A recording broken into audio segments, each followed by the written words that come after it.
Hi everyone, my name's PK and here I have Barry Krishnan, who is a client of the Property Investment Accelerator. I'm really excited to have Barry on today because, he's just epitomizes the sort of hard-working person who's trying to take care of his family, growing young family in Sydney. He used to be an operations manager at a restaurant.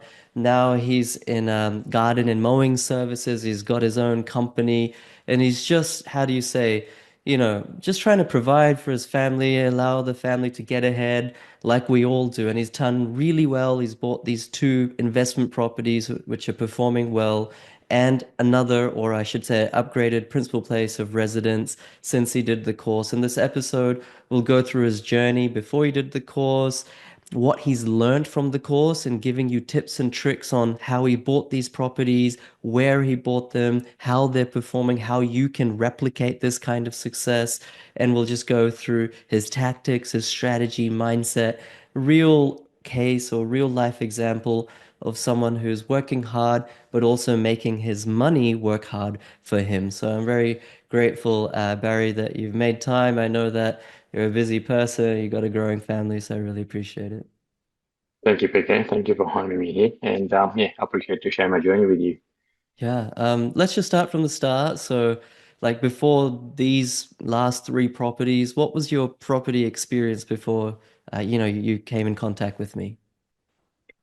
Before I came in contact with you, look, I had no interest in property. Front of house, they were always into property. They used a buyer's agent and bought two properties themselves, and yeah, and they were doing well. And we had a bit of savings, so we wanted to invest as well, and we were thinking, and so that sort of spark that ignite for us and go, "Oh, okay, so let's get into property. And where do I start?" So, obviously they recommended the person they used because they were happy with the service. And we started looking into it. And I got lured into one of these. I won't mention any name, as you know. Yeah. One of these things, so they promise you the world, but don't deliver. So I sort of signed up with them, started going through the property sort of chain, and they started introducing people. And yeah, almost when it was time for me to put my money down, I sort of stepped back, and I was a bit skeptical. And I felt like I'm being scammed. So I decided not to do it. And I was doing a lot of research. While I was doing a lot of research, you came up, and I watched all your YouTube videos. Obviously, it was free. You had no intention of you know uh, selling anything to people. So you were simply promoting how to do it, self education and all that. So I liked about it because you got no skin in the game. Where these people, they sort of go, okay, sign up, pay for our membership, and then I got my accountant, and then they get a cut from that. I got my own finance guy, they get a cut. So they got this circle. So and you get trapped in it, and then you basically just go around and around and around. So anything they do, it's like so obviously they're selling you all these new developments, so that means they're getting money off of the investors as you starting to figure out. So luckily, I didn't fall into it. And yeah, so I've done more research, watched all your YouTube, and yeah, I thought, it's time that I do your course. And yeah, done your course. And I actually pressured myself to buy because it was end of financial year and I wanted to get one before it. Yeah. So as I was doing your course, and I started, applying in real world as well. And we ended up with our first investment property after I'd done the course, which was in Townsville, as you know. A bit on the Townsville property and update is, so I bought it for 375K back in to May 2023, right? So just before the end of financial year. So it's just under 2 years now. So I've done my own CMA, again, using the tool. I sort of looked around, comparable sales as well. And so I'm basically valuing my property anywhere from 555 to 575. So that's, within that range.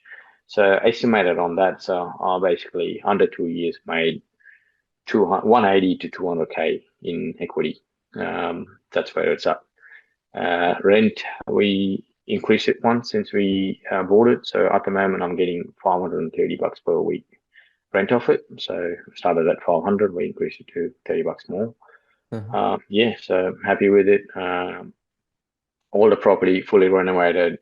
Uh, in the 2 years, maybe I had five maintenance issues, very minimal. So sprinklers on something and palm leaf dropped on, clothesline, had to replace that.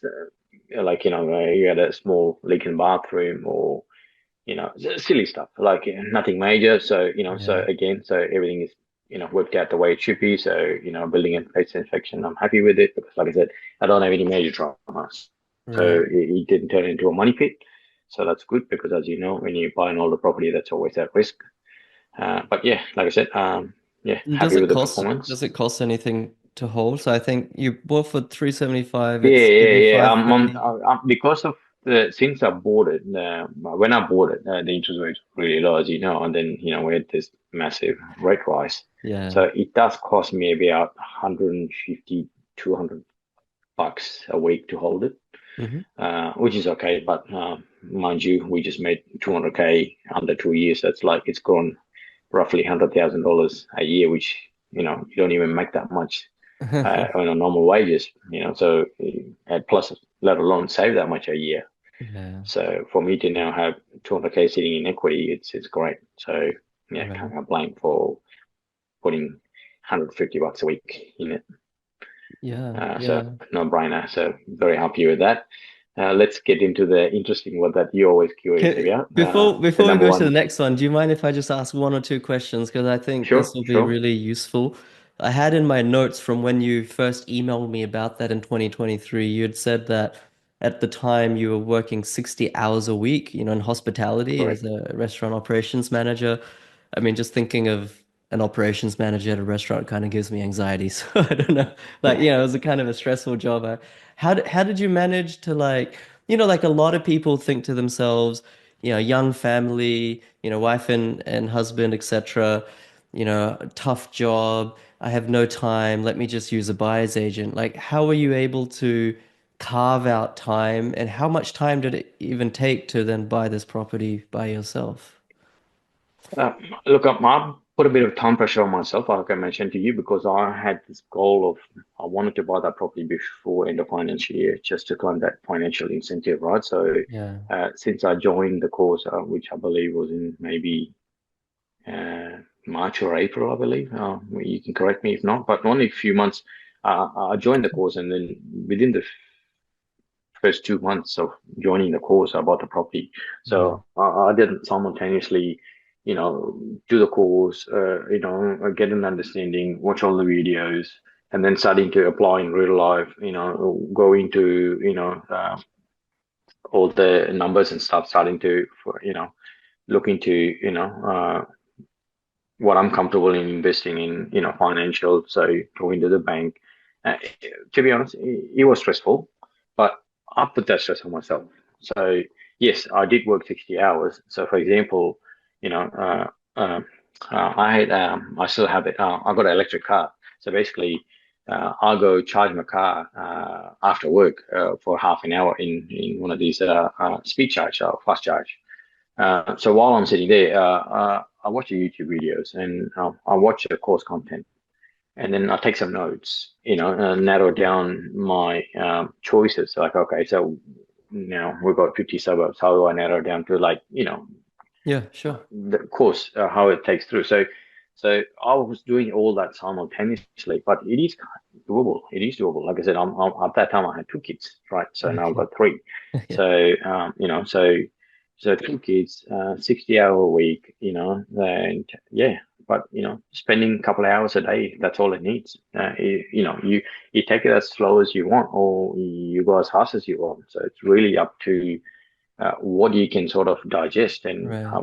what sort of spare time you got in your hands. It's Right. definitely doable. Yeah. Right. Like I said, I put pressure on myself, but other people who's watching this may be interested in doing so. They don't have to. Yeah. And So I'm take it as slow as you want. I'm curious as well because it's like a lot of people doubt that they can invest in property. They doubt themselves, their own ability. They don't have confidence in themselves that they'll be able to learn, whether it's through me or someone else, learn, execute, actually do it themselves. Especially, I feel.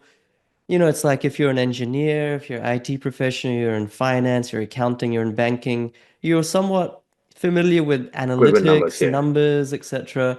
You're not from a numbers heavy background. Of course, and then, the course is all about numbers. It's all about data. Uh, did you find that difficult? Or did you find it kind of straining to kind of learn the analytical side of things, or did it come naturally to you, or what was your experience like? It came naturally to me.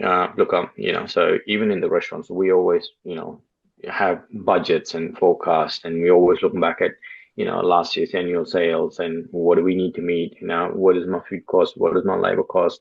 What is my, profit margin level? So we sometimes, stock takes and we do numbers in a different way, but not financial. Financial is, as you know, everyone, when you run a business, everyone is in to make money. So you got to know your numbers. Yeah. So I wasn't scared of the numbers, but look, you do get this, I don't know, butterflies in your stomach, So because it's a strange feeling because now you're learning this and you're applying in real life, and you're doing it by yourself. So you always have that doubt: am I doing the right thing? You're playing with your life savings, So you're investing 375K back in the day when I was doing it, or 500K, 600K, whatever your budget is. So you're spending, it's a large number to stomach, and when you're always gonna doubt yourself and go, am I doing the right thing? What if it's not the right thing? So I'm always like, so, and then you get stuck in this fear factor, So you sometimes you can sort of uh, what's the word I'm looking for? You go around in circles. It's basically like, you won't get out of it because you go, is this the right suburb? Okay, I'll narrow it down to Townsville, whether it's Kurrajong or whether it's this or whether it's that. I go, where do I put my money in? It's like, so am I gambling? So you have that fear, but then that's where you come in, right? So I've emailed you, I called Samir a couple of times and I asked for help. Hey, I've got stuck here. So what do you think I should do? The numbers are saying go this way. What is your thought on this? So I'm not, like you always say, look, you're not going to say go buy that one, but you will guide me in, you know, take me there. So many times I ask for help, and I was always given help. So you guys always come back to me and say, no, yeah, that's all right. No, no, maybe you should tweak that. Maybe you should put this percentage in. So yeah. Right. So Yeah. but you got that support. So with that support, you can sort of overcome that fear. But Yeah. yeah, you can feel stressed because look, it's based on your stress level, I suppose. Yeah. Because but again, I'd rather. That's what I said to my wife, and I go, look, at least I know that I'm giving my all in to buy this property. Where when you look for these buyers agents or these property mentoring, whatever they sell you packages, how do you know they do the right thing? How do you Mm. know they're just not throwing it down and say, oh, that's where it lands? So the more I'll know, like I said to you, it's like so I actually got a few people that I know, so they are buyers agents, and they just constantly ring realtors and say, hey, do you have any places for sale? Okay, so for example, everybody wanted to buy in Perth, and that's what they were doing. They were just ringing realtors saying, hey, you got a house for sale? I've got a client. You just bang, lock them in. Next, do you got a house for sale? Yep. Okay, I've got a client. You just so they get these clients coming to them and say, oh, I want to buy a house in Perth, and then all they're doing is just simply making a phone call and hook you up with the real estate agent who's simply got a housing sale. They just do the basic, like, okay, get a building inspection done. So that's it. So that you can do it by yourself. You don't, it's not rocket science. Like I can really call a real estate agent right now and say, okay, send me the list of houses you for sale. They're going to give it to you because they want to sell a house. And that's Yeah. it. So if I got 5 clients that I have, simply just match them. I got five property, pick one. They're all good. Mm. They're all in the right suburb. They're all growing. And then make No. 15, 20K per property. So, but yeah, so, not, I'm not saying that everybody does that, but most of them, that's what they're doing. Yeah. And so, how do you trust that what they making is the right decision for you? At least, even if, for example, well, let's get into the next one that we're talking about, right? Yeah. Um, so I've done that. So if something gone wrong, the only person to blame is me, but I can live with it. Where if now I paid 15,000 to somebody, and then they bought me that, and then it didn't go well as I thought, then I'm not gonna live with it. I'm just gonna say I wasted 15 grand of my money, and they didn't do the right thing. So yeah, so it's all No, I it's that think I think factor. you know what's up. You know, you've read Yeah, the industry like a book. You know how it works. So thanks for sharing that. I also want everyone to know that having a bit of stress or a bit of nervousness is actually a good thing because it forces you to concentrate and actually shows that you care. If you're not nervous at all about signing a contract, or you're not nervous at all about selecting the right location or property, that's kind of like suggests to me that you're a bit blasé and nonchalant and like not so much caring about it. So, of course, too much of that is not good, but a bit of that just it actually helps the process. It kind of lubricates the process, makes sure that you're aiming in the right direction, you're focusing on the right thing. Let's pivot to your next property, which at the time, definitely, I mean, now Darwin seems to be, for good or bad, it's the flavor of the month. But back when you got your foot into the door, I think you were, very much a pioneer. And even I was sort of, I remember having you on the mentoring call for our clients, and I was like, oh, Barry, can you take us through why you bought in Darwin? Just objectively speaking, just, yeah. because it's not for everyone. So why don't you share that with everyone? Like, why did you buy in Darwin when you did? You bought there and towards the end of 2023. And how's it gone for you? Yep. So yeah, see, my idea behind investing, I wanted to diversify. So like they people say, don't put all your eggs in one basket, right? So I live in Sydney. I've got my home at Sydney, and I bought my second property in Queensland, so Townsville, Queensland. So I wanted to buy obviously in Perth, but then at that time Perth was very, very hot, and it was just I felt.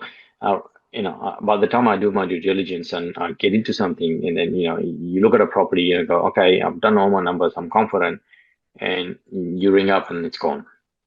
So, I've got rejected so many times in Perth, and I thought I'm wasting my time because it's just too hard to get into it. So I didn't want it to sort of go into this price bid war, blindly invest without, because that's what people were doing. They were just going nuts and Yeah, blindly just not doing their buying due property. Yeah, diligence. It's yeah, like you were saying saying, no, buyer's agent yeah, yeah. calls. Yep, there's a property, no due Yeah, diligence, just buy it. yeah. So simply they just throwing money at it, which it's good. Like because, but I was scared. I don't wanted to buy that property. It might be a good land, it might be a good area, but what if they probably got a structural damages on them Yeah. that like you tend to find out a lot happens. And so I wanted to take my time where people were signing contract without even like cooling off period. That's how Perth was. Like there's once you sign it, you can't get out. So there was no cooling off period, so on, so on. So I was, I didn't want to rush into it just because, it's like a rat race that everybody doing, you have to do. So I thought, I'm out of Perth. I'm not going to do Perth. Like it's just too much for me to focus on, and I didn't have the time. I'm working 60 hours, and I had to do all this time, you know, at the time that my whole family sleeps, and I'm doing late nights and 1 o'clock, 2 o'clock research. So, and I couldn't spend any more time on it. So I sort of gave up Perth, and I go, okay, what is next? What can I do? And Darwin popped up, and I started looking into Darwin a bit more because, like you said, nobody was investing in Darwin, so it was a lot of, it's basically it wasn't hot, it's like you can take all the time in the world, and the Uring out people, they were so calm, there was no rush. And I've done my research, and so I looked at the micro data, macro data, and I read up on what's in Darwin. So so I rang a few people who sort of lived around there, or people who had family and friends up that way, and find out what's actually happening in Darwin. So three or four factors that I considered. Darwin is heavily like a lot of military uh, engagements going on. So so when they got these, for example, US, Australia, Philippines, or whatever these international war games or whatever, it was all based in Darwin. So there was a lot of so that, and as you know, Darwin is big on mining as well. So and also natural gas and Yes. Santos. I think that project is a green light, but I don't know when they're actually going to do it. But I read about that as well. So they doing this underwater cable that actually connects us to Asia through the seabed. So that project is a green light too. So there was numerous factors that I looked at it. So so I wasn't okay. Then I thought also I invested my no, I used my SMSF to invest in Darwin. So I know it's a long game, and and also it's the beef export capital. Basically, everything that we produce in terms of beef um, goes to Asia through Darwin. So so because it's diversified, so there's military, and there is all this mining, and there's gas, and there's beef capital, and lots of other little things that's happening in Darwin. So okay, so I decided to go ahead. So I narrowed it down to Darwin, and from Darwin, I narrowed it down to suburb, and then like the course teaches you. So I picked a property, and actually I picked two.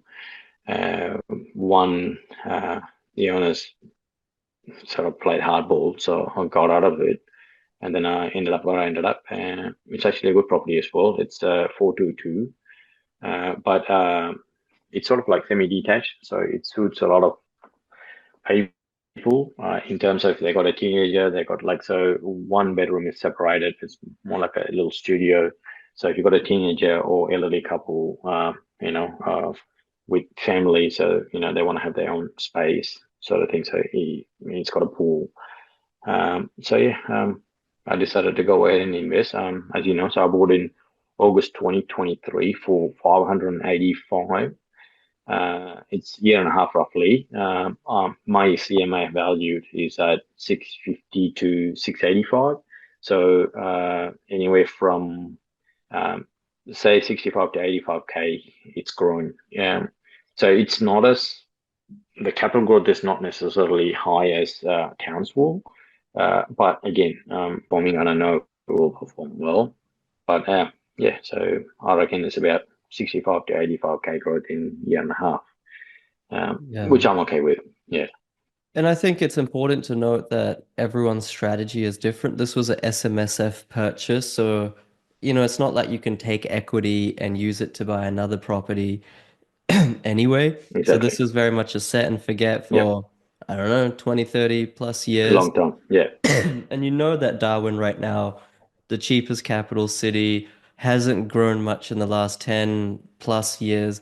And we know that over the 30, 40-year horizon, basically all locations around Australia, they catch up to each other in terms of the rate of capital growth. And over 30, 40 years, basically within kind of one or two standard deviations, all properties perform very similarly. So because yours hasn't performed, it's likely to have more than the average performance, in the next or at least over the medium term. So I think it's a from an SMSF perspective and that perspective, it's a great buy. And yeah, I think it's something that I think advanced investors start to realize that everyone's strategy is different. You were time strapped, you just needed to get a deal done quickly, and so you pivoted to cool markets.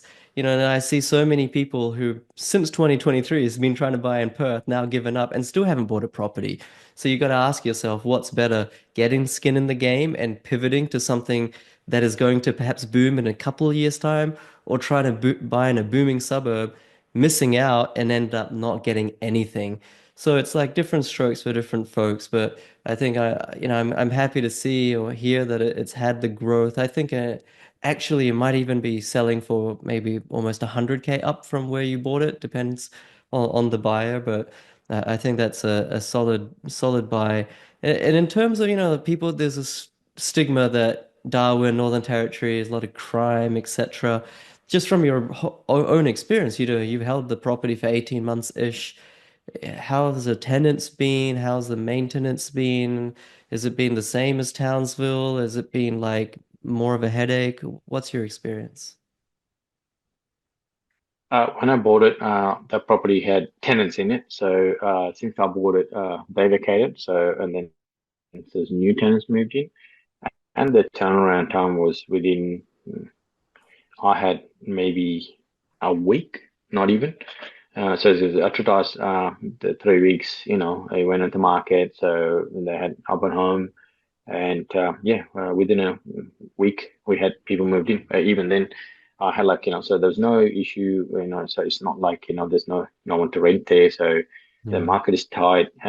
So uh, in terms of crime, there's no problem. Look, yeah, like you said, there's always when you look at Darwin as a whole, yeah, you see the crime factor, but as you look at suburb level, crime rate is low.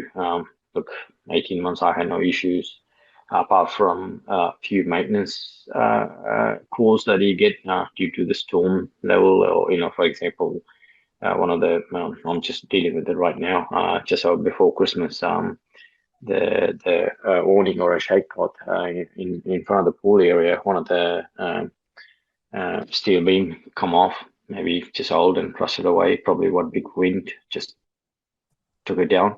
So that's getting replaced. Yeah, I had air conditioner leak or so here and there, but that's about it. So, Yeah, yeah, yeah, right. um, And yeah, I don't think it's any laughing matter, almost 15% growth in, under a year and a half or so. I think we're so accustomed to like, the Perth boom and, people making 30% in a year, 40% in a year.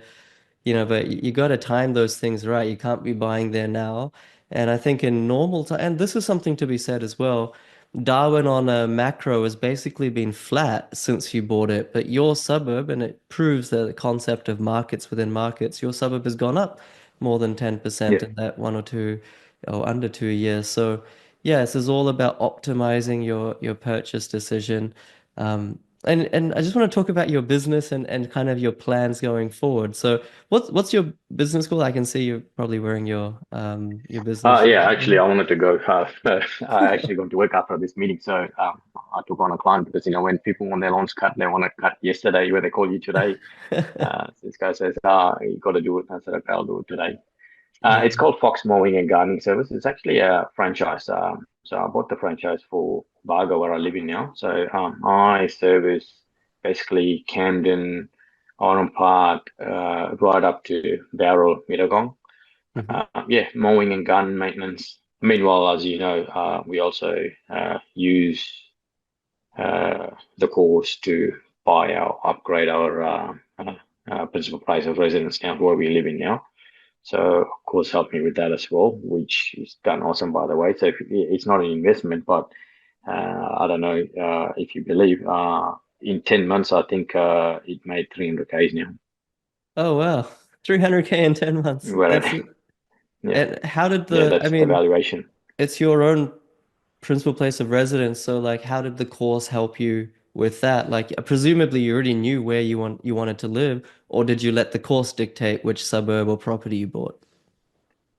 No, so I sort of looked at, I knew roughly where I want to go because of the growing family, and my in-laws were migrating and coming down to help us live with us. So we needed a bigger house, and I wanted a bit more land for my kids as well. So, from where I lived in Spring Farm, so we started looking where can we go that not too far from where we live, but let's say half an hour radius, and where can I get into with a bigger land? So there was a handful of suburbs that came up, for example, Peakon, Carmel, Bargo. You can go up to Southern Highlands like Barrow or Mittagong as well. So eventually we wanted to buy in Picton, and yeah, Picton. I looked at a few houses as well, but when I started doing my numbers with the course, I thought it's overpriced. To be honest, I didn't buy in Picton, and I ended up in Bargo, which is 10 minutes from Picton, so it didn't have too much travel time. At that time, I was still working at the same place. from Peakon to my work or from Bargo to my work, it's about the same.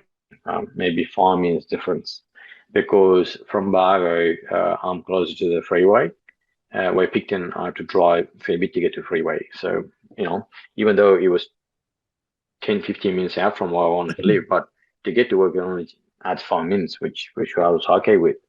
So yeah, we bought it for 1.31, and we did a bit of reno, and we spent about 60 Ks, and now I've got it revalued, and it's yeah, look, bank says maybe 1.7, 1.8, but I'm thinking more like 1.55 to 1.6, being conservative. So Hmm. if you see that way, even if it's 1.55, I made 250K, or call it Amazing. 1.5. Amazing. So yeah, so 250K for a 60K reno. So yeah, we uplit for the face, and we removed a lot of trees, and Yeah. we upgraded. We put some solar panels, and security systems and cameras and stuff. So when I got revalued, yeah, it's gone up in 250Ks in 10 months. It's crazy. Like when you wrap up all the different properties that you bought, 200K up Townsville, 50 to 100K up, in Darwin, here up, let's say 300K, then it kind of, it kind of stacks up. It's like you've made more than a half a million in what, Two and a 18 half months, years. less than 2 years, Yeah, since that first one in Townsville. It's a tremendous effort. Yeah, you should be, and you've got so much else going on and change careers. Yeah, hats off to you, Barry. I'm very, very happy thank for you. you and very proud of you. Last question. What's like, I'm sure there are a lot of people who listen to this on podcasts or on YouTube, etc., that also are in similar shoes to you. Maybe they're blue collar workers, maybe they're white collar workers, but they're all working very hard, saving as hard as they can. They want to get into property investment, or perhaps they want to buy another property, but they're like, I don't know, they're just not doing it for whatever reason. What are, like, from your experience, maybe the biggest tip or the biggest two solid pieces of advice that you can share with them, other than, I'm not saying just do my course or whatever, like actual pieces of advice that they can sort of put in their pocket, implement tomorrow, implement next week, and hopefully get the same types of results that you have. Yeah, have a clear vision, so you just can't go fishing all the time and go, oh yeah, I want to buy a property, but then don't do anything about it. Just say, okay, so you want to get into property market, okay, yeah, decide that's what you want to do. Just don't sit on the fence. Once you decided that is what you want to invest in, some people might invest in stocks, some people might invest here, some people might invest in crypto, whatever it is. But yeah, so for me, I feel the touchable, tangible, modern bricks sort of thing. So, so I know it's not some all in cloud and stuff. So it's the touch and feel for me. So for me, it's property, So, um, yeah, decide if that's to your game and you decided to invest in property, then yeah, do your homework, like I say, I'm not saying that go do PK courses for, but which I highly recommend do it. But don't just take my word for it. There's a lot of people out there. Uh, you know, I've been following you for quite a while now. It's like end of the day, PK is not selling you anything. He's simply giving you the tool to utilize. So, he's giving you a guide, a course that shows you how to do it by yourself and gives you the confidence. Once you've done the course, it's a knowledge you gain. It's like going to university and getting a degree. So so whether you want to get a law degree or you want to be a doctor, that's up to you. So so it's that. So he's giving you a tool that So it's not just you do the course and you're going to do well. No, it's not. You have to do your homework. You have to put your efforts in. It's what you reap is what you're going to sow. So you know what I mean. So you have to do it. But if you're confident that you can do it, yeah, do the course. Gain the knowledge and go invest.